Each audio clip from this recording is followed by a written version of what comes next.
Bismillahirrahmanirrahim. Assalamualaikum warahmatullahi wabarakatuh. Innal hamdalillah nahmaduhu wa nasta'inuhu wa nastaghfiruh wa na'udzu billahi min sururi anfusina wa min sayyiati a'malina. Man yahdihillahu fala mudhillalah wa man yudlil fala hadiyalah. Asyhadu an la ilaha illallah wahdahu la syarika lah wa asyhadu anna Muhammadan abduhu wa rasuluh.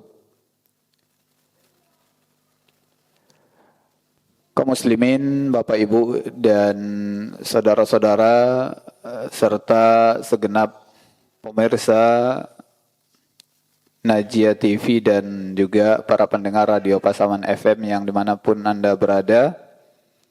Alhamdulillah, pada kesempatan petang hari ini kita bersyukur pada Allah Subhanahu wa taala kembali bisa duduk bersama di masjid ini. Mudah-mudahan Allah Subhanahu wa taala senantiasa menurunkan sakinahnya kepada kita semua, memberikan kepada kita taufik serta hidayah untuk terus bisa menjalankan ketaatan kepada Allah Subhanahu wa taala. Kemudian Bapak Ibu yang kami muliakan, pada kesempatan petang hari ini, alhamdulillah ini merupakan kajian perdana kita setelah Ramadan dan juga Idul Fitri. Dan pada hari ini kita masih berada di dalam bulan Syawal. Mungkin tidak ada salahnya kami mengucapkan taqabbalallahu minna wa minkum wa kullu amin antum bi khairin.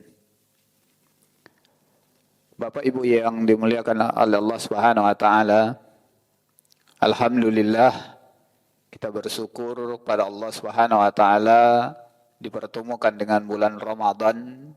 Namun tentu setelah lepas dari Ramadan, kita berharap kepada Allah Subhanahu wa taala giatnya kita, semangatnya kita beribadah di bulan suci Ramadan kemarin, semoga amal ibadah kita tersebut diberikan ganjaran pahala ya di sisi Allah Subhanahu wa taala. Kemudian tentunya selepas dari Ramadan ini ada asarnya, ada bekasnya kepada kita semua. Betapa giatnya kita beribadah di bulan Ramadan dengan lipat gandaan pahala yang disediakan oleh Allah Subhanahu wa taala. Bukan berarti hanya di Ramadan lah kita bersemangat dalam beribadah kepada Allah Subhanahu wa taala. Sebagaimana para salaf mengatakan, janganlah kamu menjadi hamba Ramadaniyah, katanya. Tapi kun abdun rabbaniyah. Jadilah hamba yang rabbani. Artinya apa? Kapan saja dan di mana saja, di waktu apa saja, kita berusaha terus untuk meningkatkan kualitas dan kuantitas ibadah kita kepada Allah Subhanahu wa taala. Kemudian Bapak Ibu yang dimuliakan, tentunya kata istiqomah lah yang kita berharap diberikan oleh Allah Subhanahu wa taala kepada kita semua. Semoga Allah berikan keistiqomahan kepada kita semua dalam ketaatan kepada Allah Subhanahu wa taala. Karena kemarin Ramadan ada kewajiban puasa, di hadapan kita masih banyak puasa-puasa yang lain yang juga kita diperintahkan untuk melaksanakannya. Walaupun ada di antara puasa-puasa tersebut yang hukumnya adalah sunnah ataupun mustahab. Ramadan di mana kita giat membaca Al-Quran, bukan berarti giatnya kita membaca Al-Quran hanya di dalam bulan Ramadan. dan juga amal-amal yang lainnya. Kemudian kaum muslimin yang dirahmati Allah Subhanahu wa taala, pada kesempatan malam hari ini ya berdasarkan atau dari hal tadi, semoga kita diberikan istiqomah dalam menjalankan ketaatan kepada Allah Subhanahu wa taala, dan kita tahu bahwasanya kewajiban-kewajiban kita sebagai seorang hamba itu banyak sekali. Namun ada sebuah kaedah yang juga perlu kita pelajari sesuai dengan apa yang kita pelajari beberapa waktu yang lalu. Kita pada kesempatan malam hari ini kita akan melanjutkan dari kitab syarah Manzumah Qaidah Fiqhiyah, buah karya dari Syekh Asy-Sya'di rahimahullahu ta'ala. Baik, Bapak Ibu yang kami muliakan, kita masuk ke bait yang ke-16. Bait yang ke-16. Kata beliau, walaisa wajibun bilan tidari wala muharramun ma'attirari. Tidak ada perkara wajib dengan adanya keterbatasan kemampuan, dan tidak ada perkara yang haram dengan adanya keterpaksaan. Baik kaum muslimin yang dirahmati oleh Allah Subhanahu wa taala, beliau atau kita ambil dari syarahnya. Pensyarah di sini menyebutkan istamala hadzal bait ala qa'idataini muhimmataini wa huma. Bait ini atau nazam yang disebutkan oleh Syekh Asy-Sya'di tadi terkandung padanya dua kaidah yang sangat penting, kata pensyarah. Al-awwal annahu la wajibun ma'al ajzi. Kaidah pertama adalah bahwasanya la wajibun ma'al ajzi. Tidak ada sebuah perkara yang wajib dengan adanya ketidakmampuan, kelemahan. Al-ajzi itu artinya lemah. Maka orang-orang tua itu disebut dengan rajulun ajuz. Orang-orang yang sudah lemah. Itu kaidah pertama dari bait tersebut. Yang kedua, la muharramun ma'at darurah. Tidak ada perkara yang haram ketika dalam kondisi darurat. Bapak Ibu yang kami muliakan, kemudian kita lihat di sini bahwasanya yang pertama tadi beliau menyebutkan annahu la wajibun ma'al ajzi. Tidak ada sebuah kewajiban itu ketika adanya kondisi lemah pada diri seseorang yang terkena kewajiban tersebut. Baik, kita coba lihat satu persatu dari dua kaidah tersebut. Kemudian Bapak Ibu yang kami muliakan, ada beberapa penjelasan dari dua kaidah tersebut. Kaidah pertama yang menyebutkan bahwasanya la wajibun ma'al ajzi, tidak adanya kewajiban dari ataupun dalam keadaan lemah ataupun dalam keadaan ketidakmampuan. Maka di sini beliau pertama sekali memberikan pengetahuan kepada kita tentang apa itu yang disebut dengan sebuah kewajiban. Perkara yang wajib itu apa gitu. Maka kalau kita lihat secara makna lughawi, al-wajib fil lughah Yutlaqu ala ma'anin. Ya, ada beberapa makna. Di sini beliau menyebutkan wa minha al-lazim. Jadi perkara wajib itu kalau secara bahasa artinya adalah sesuatu yang harus untuk dikerjakan. Al-lazim. Harus dilakukan. Kalau secara istilah beliau menyebutkan ma talaba syari'u fi'lahu talban jaziman. Apa-apa yang dituntut oleh syariat untuk dilakukan. Sebuah perkara untuk dilakukan dan harus untuk dilakukan. Itu secara makna istilah. Kemudian beliau menyebutkan kas-salatil mafruḍah. Contohnya adalah salat-salat yang wajib. Wa hukmuhu annahu yusabu fa'iluhu imtithalan wa yustahaqqul al-iqabu tarikuhu. Hukum dari wajib itu adalah seseorang akan mendapatkan ganjaran balasan pahala ketika melakukannya atau bagi orang yang melakukannya. Dan layak bagi orang yang meninggalkannya untuk diberikan iqab.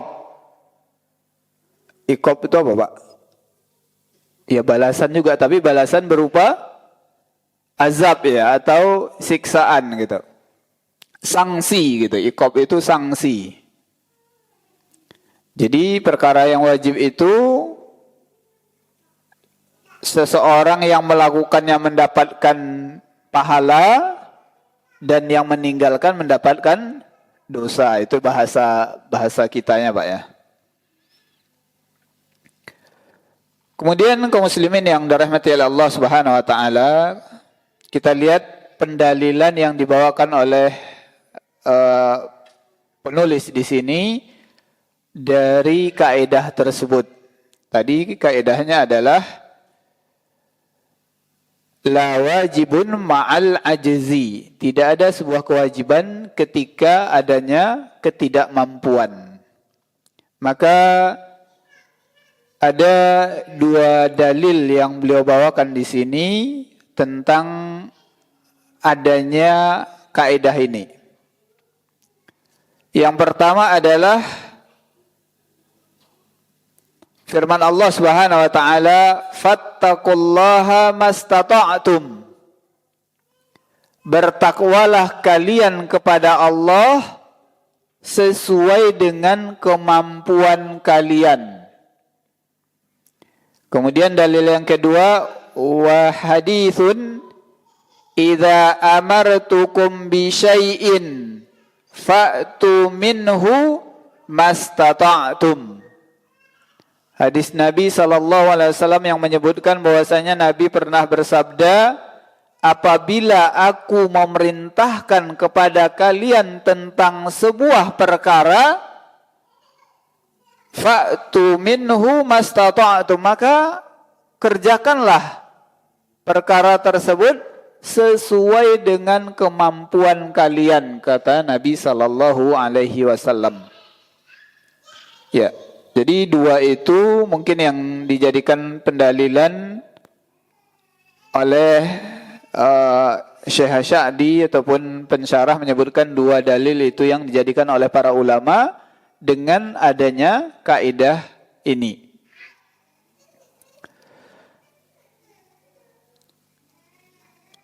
Kemudian kaum muslimin yang dirahmati oleh Allah Subhanahu wa taala,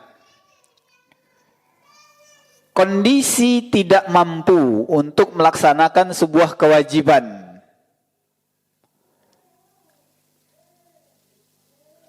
yaitu kenapa sebuah kewajiban itu bisa saja tidak dilakukan oleh seseorang ketika adanya ketidakmampuan tadi.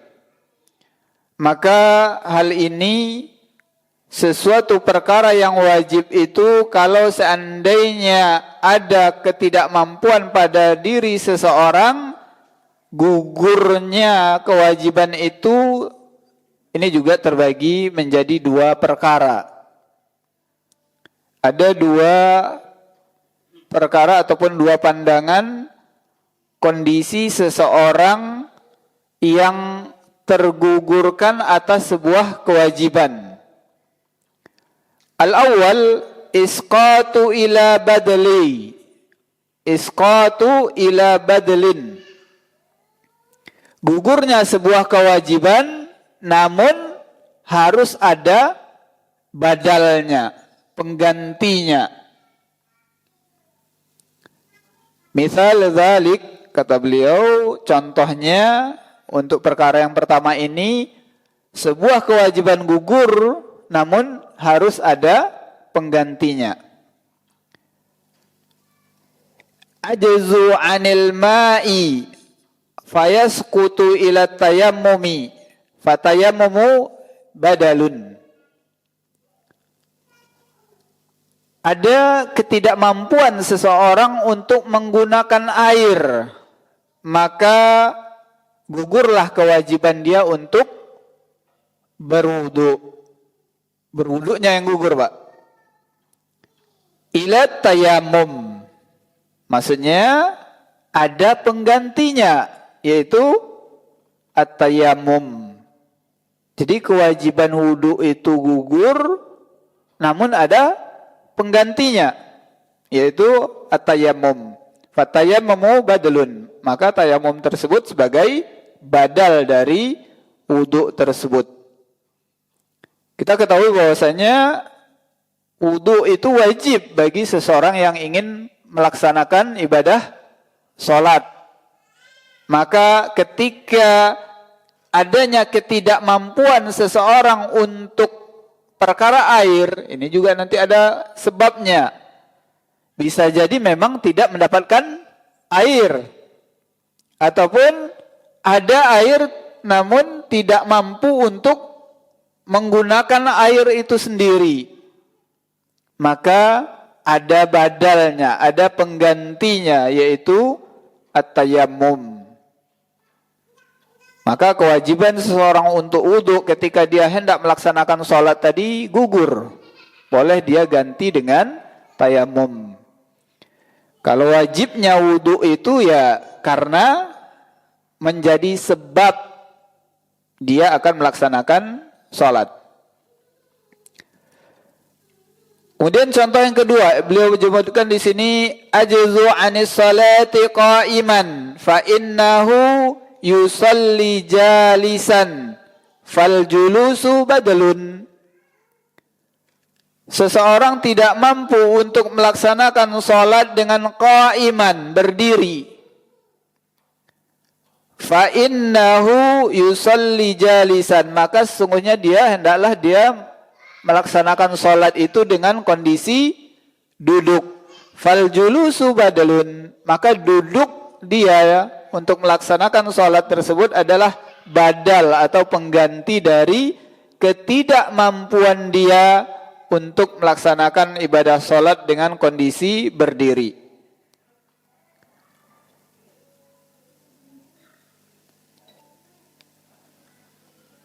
Ya, itu ada beberapa contoh yang beliau sebutkan dengan kondisi gugurnya sebuah kewajiban namun adanya pengganti dari kewajiban tersebut. Itu bentuk yang pertama. Yang kedua, isqatun bila badlin. Gugurnya sebuah kewajiban namun tidak ada kewajiban pengganti dari gugurnya kewajiban yang awal tadi. Misal dzalik sukutul haji 'anil fakir. Gugurnya kewajiban ibadah haji atas seorang yang fakir. Orang yang tidak mampu, orang yang fakir ya, tidak punya kemampuan dari segi harta, misalkan dia tidak mampu untuk melakukan ibadah haji, maka gugur kewajiban haji bagi dia dan tidak ada badalnya, penggantinya atas kewajiban haji tersebut. Bukan berarti tidak mampu berhaji karena ke Mekah itu butuh biaya besar, dia berhaji di Pasaman Barat, ya tidak mungkin gitu. Ya artinya di situ tidak ada badalnya, tidak ada penggantinya. Wal marid bila badalin, dan juga orang yang sakit. Orang yang sakit, maka kewajiban haji bagi dia gugur dan tidak ada badal bagi dia.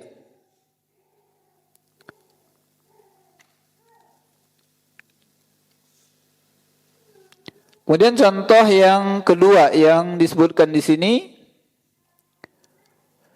sukutu tawafil wada'i anil haidi idza hadat qablahu fayaskut anha bila badalin.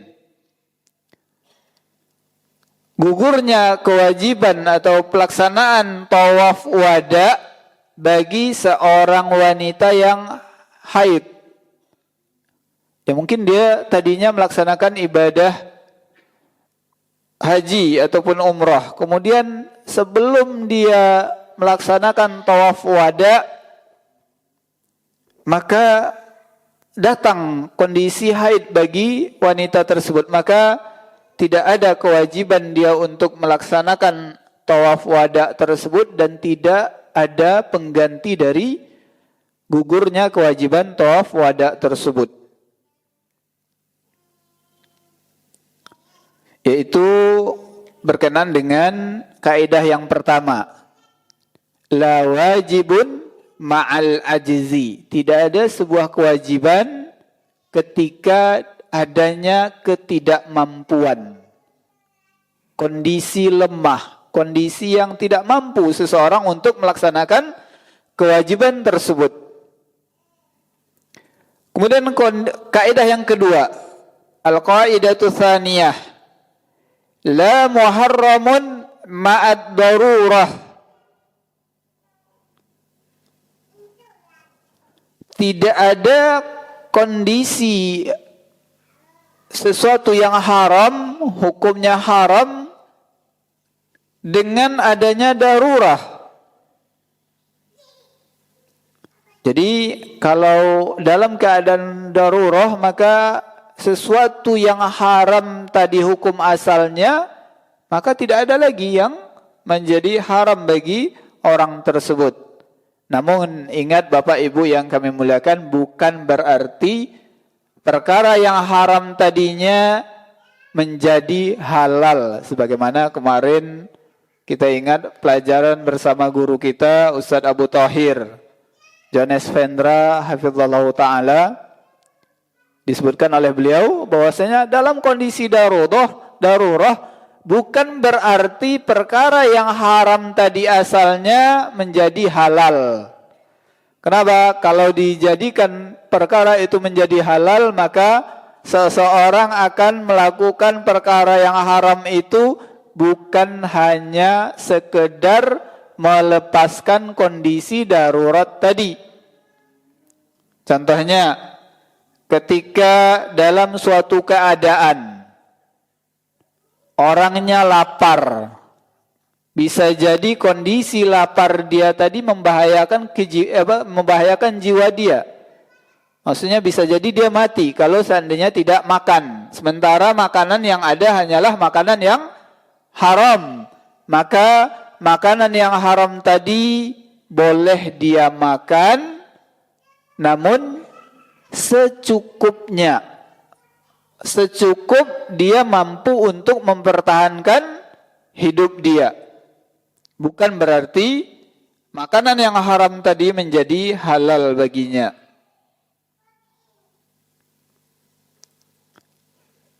Kaum muslimin yang dirahmati oleh Allah Subhanahu wa taala, jadi perkara yang kedua ataupun kaidah yang kedua tadi yang menyebutkan bahwasanya la muharramun ma'ad darurah. Tidak ada sebuah perkara yang haram dalam kondisi seseorang yang sedang darurat. Kemudian kaum muslimin yang dirahmati oleh Allah Subhanahu wa taala,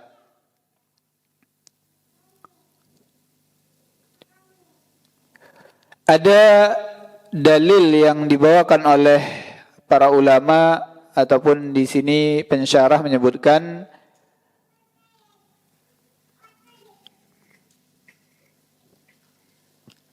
yang menjadi dalil yang membuat para ulama menetapkan kaidah ini.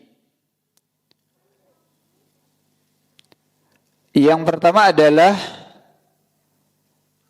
firman Allah Subhanahu wa taala, "Wa ma ja'ala 'alaikum fid dini min kharaj."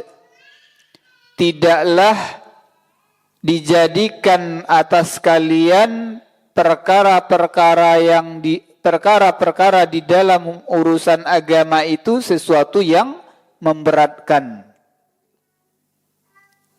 Jadi dalam kondisi tertentu maka sesuatu yang tadinya hukumnya haram bisa menjadi mubah bagi seseorang yang tadi kondisinya darurat tadi, maka inilah yang dijadikan oleh para ulama sebagai dalil bahwasanya tidaklah dijadikan atas kalian dalam urusan agama itu sesuatu yang memberatkan.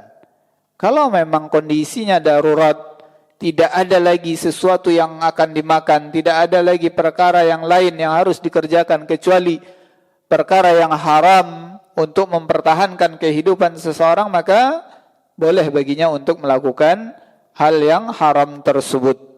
Maka disebutkan kaidah tadi, tidak ada perkara yang haram dalam keadaan darurat.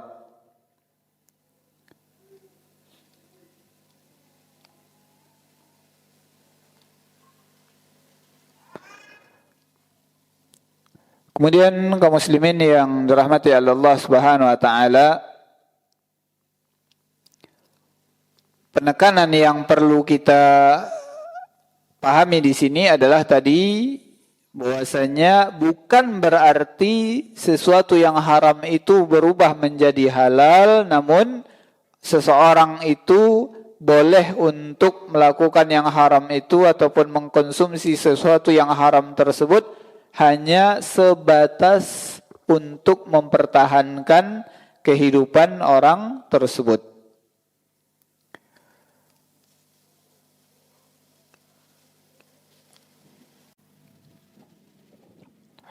Kemudian Bapak Ibu yang kami muliakan, kita masuk ke pembahasan ataupun bait yang berikutnya, yaitu bait yang ke-17. Baik Bapak Ibu yang kami muliakan, kita lanjut ke bait yang ke-17. Sebenarnya bait yang ke-17 ini adalah penjelasan dari ataupun kelanjutan dari bait yang ke-16 tadi. Kata beliau, Syekh Syaddi mengatakan, wa kullu mahzurin ma'ad darurah biqadari ma tahtajuhu darurah. Semua hal yang terlarang ketika dalam kondisi darurat, maka cukup sekedar apa yang menjadi kebutuhan darurat tadi. Jadi ini adalah penjelasan ataupun kelanjutan dari bait yang ke-16 tadi. Yaitu ketika atau setiap kondisi darurat tadi, maka perkara-perkara yang tadinya dibolehkan hanya cukup sekedar terhindarnya seseorang dari kondisi darurat tadi. Maka pensyarah di sini menyebutkan wal muradu biha, dan maksudnya annahu idza ubiha irtakabul muharram lid-darurah. Maka ketika seseorang dibolehkan untuk mengerjakan perkara yang haram, mengkonsumsi yang haram dalam kondisi darurat, falaisa hadza ibahatul mutlaqah. Bukanlah maksudnya boleh secara mutlak. Boleh secara berketerusan. Ballaha, namun bagi hukum tersebut qadarun, ada kadarnya. Wa huwa al-qadrul ladzi yahsulu bihi izalatu tilka darurah. Kadarnya adalah secukupnya sampai dia mampu untuk menghilangkan kondisi darurat tadi. Kalau memang terasa lapar, kemudian yang ada hanyalah makanan yang haram, kalau seandainya dia telah mempertimbangkan kalau dirinya tidak makan sesuatu yang haram tadi, maka bisa jadi dia meninggal.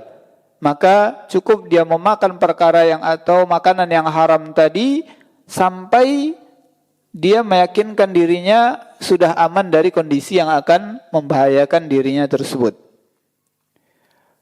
Wa amma ma zada ala dzalika fayarji'u ila asli wa huwa tahrim. Maka apa yang lebih dari kadar itu kembali ke hukum asalnya, bahwasanya makanan itu atau perkara itu adalah yang haram. Ini hati-hati berarti Pak. Ketika kondisi darurat, kemudian seseorang melakukan yang haram ataupun terpaksa dia harus memakan yang haram, harus benar-benar dia berusaha untuk menjaga dirinya sesuai dengan kadar yang membuat dia terlepas dari bahaya yang akan muncul dari kondisi darurat tersebut. Kata beliau tadi apa? Sesuatu yang lebih dari kadar itu, takaran tersebut, kembali ke hukum asalnya, bahwasanya itu adalah haram. Kemudian disebutkan oleh pensyarah di sini wadalilul qa'idati qauluhu ta'ala, dalil dari kaidah ini adalah firman Allah Subhanahu wa taala, famanit turra ghayra magin wala adin.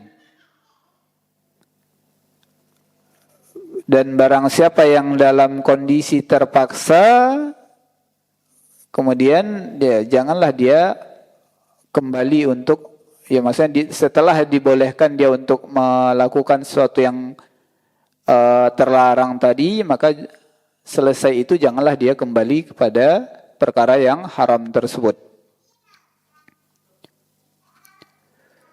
Kemudian Bapak Ibu yang kami muliakan, ada beberapa contoh yang beliau sebutkan di sini, wal amsalu ala qaidati katsiratin. Wal amsalu ala al-qaidati katsiratun. Minha, ada beberapa ataupun banyak sekali kata beliau contoh-contoh yang bisa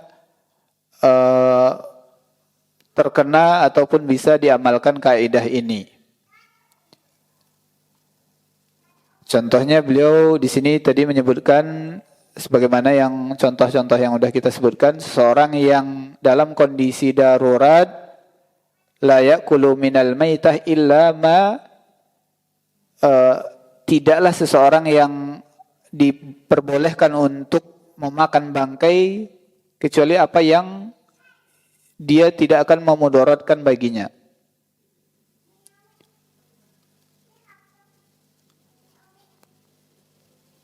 Kemudian yang kedua contohnya yang beliau sebutkan di sini adalah seseorang yang diperbolehkan mengucapkan kalimat kufur. Kalimat yang bisa jadi seseorang terjatuh kepada perbuatan kufur. Namun kalimat ini diucapkan oleh seseorang ketika dalam keadaan darurat. Misalkan terpaksa ditodongkan pistol, Pak, harus mengucapkan kalimat kufur. Nah, maka diperbolehkan dia untuk mengucapkan kalimat kufur tersebut dan dia tidak dihukumi kufur. Namun hanya diperbolehkan dalam keadaan darurat tadi. Kemudian contoh yang ketiga disebutkan di sini at-tabibu yanzuru minal aurah biqadarid darurah wal hajah. Seorang dokter boleh baginya untuk melihat aurat pasiennya namun dalam keadaan darurat dan hanya sebatas kebutuhan. Maka kalau dokter operasi, misalkan dokternya laki-laki yang mau dioperasi wanita, ya cukup sebagian di bagian yang akan dioperasi saja yang dibuka gitu. Dan itu pun dalam kondisi darurat. Kalau memang ada cara pengobatan lain selain itu, ya sebaiknya kita pilih cara pengobatan yang lain. Kemudian juga di sini beliau memberikan contoh bolehnya ghibah dalam kebutuhan-kebutuhan tertentu seperti meminta fatwa. Ya, jadi seseorang yang punya permasalahan dan permasalahan tersebut itu mungkin berkaitan dengan orang lain, baik itu kerabatnya, suami istri, ataupun orang lain, namun boleh dia menyampaikan perkara-perkara yang mungkin akan terjatuh kepada perbuatan ghibah, namun memang kondisinya sangat dibutuhkan. Kata beliau, ala qadarin ma yahtaju ilaihil hal. Cukup dia menyebutkan perkara yang mana perkara itu dibutuhkan untuk seorang pemberi fatwa ini bisa memberikan fatwa sesuai dengan permasalahan yang ada. Tidak perlu dibahas yang sesuatu di luar dari inti dari permasalahan yang dia mintakan fatwa tersebut. Yaitu beberapa contoh yang beliau sebutkan tentang kaidah yang terdapat di bait yang ke-17 ini. Jadi tadi bunyi baitnya adalah wa kullu mahdzurin ma'ad darurah bi qadari ma tahtajuhu darurah. Semua hal yang terlarang ketika dalam kondisi darurat maka cukup sekedar apa yang menjadi kebutuhan dalam kondisi darurat tersebut. Tidak boleh lebih daripada kebutuhan kondisi darurat tersebut. Bahkan jika kondisi darurat telah hilang, wajib atasnya untuk menahan diri dari hal-hal yang tadi menjadi sisa bagian dari yang sedang disebutkan. Baik itu makanan, ucapan, perbuatan, melihat, dan sebagainya.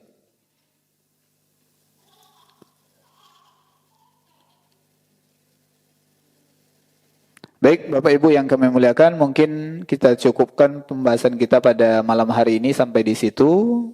Mudah-mudahan ada kesempatan berikutnya kita bisa untuk melanjutkan bait-bait nazam yang ditulis oleh Syekh Asy-Sya'di rahimahullahu taala dalam Qawaidul Fiqhiyah ini, karena di bait ke-18 ada sedikit perbedaan dari bait yang sebelumnya. Kalau tadi bait 16 dan 17 itu memang berkaitan langsung, ada kelanjutan secara langsung terhadap antara bait yang ke-16 dan yang ke-17. Barakallahu fikum, mohon maaf atas segala kekurangan.